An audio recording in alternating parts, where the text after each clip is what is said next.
Hoot by Carl Hiaasen is an award-winning book would be an understatement.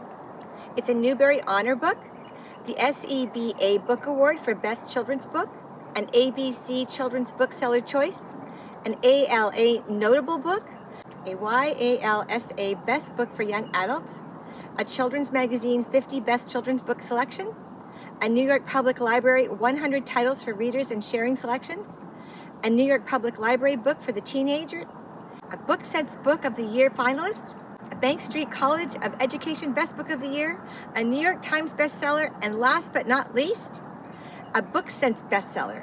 Phew, that's a lot of awards, and Carl Hiaasen still had time to write numerous other stories and a column for the Miami Herald. P.S. He also writes adult novels too. Hoot is a book about a boy named Roy, whose family moves from Montana to Florida because of his father's job. There are two threads to this story. The first is about a school bully named Dana Matherson, who tortures Roy on the bus, the classroom, and the schoolyard. The second storyline is also about a boy named Mullet Fingers, his sister Beatrice Lee, and some burrowing owls. One morning, while riding the bus, Roy sees a boy running incredibly fast. He can't believe that someone could run as fast as that, and that far, and he becomes intrigued by the boy. Roy is fascinated by the running boy and begins to watch for him on the way to school. Sure enough, several days later, Roy spies him running again. Unfortunately, it is at the same moment that Dana decides to accost Roy by grabbing him around the neck. Roy is so intent on following the running boy that he swings his fist blindly over his shoulder and punches Dana right in the nose. Roy leaps off the bus and runs after the boy. This incident begins the connection between Roy, Mullet Fingers, Beatrice, Dana, and some very small burrowing owls who have made a home on the construction site of Mother Paula's All-American Pancake House.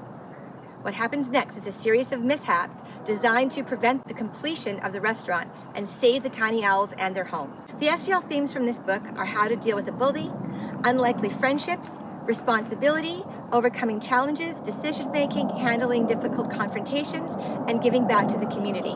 The interesting facts about this book are about the burrowing owls who live in the open prairies and deserts of the western states and Florida. They are not just nocturnal, moving around about during the day and making their burrows and looking for insects and small mice and lizards. The western burrowing owls will often take over a prairie dog's home and can often be spotted living amongst the prairie dog colonies.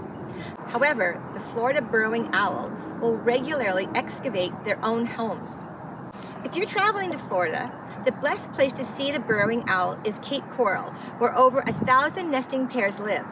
The city is devoted to these little guys and install PVC pipes and ropes around the nests so that they aren't disturbed by landscapers.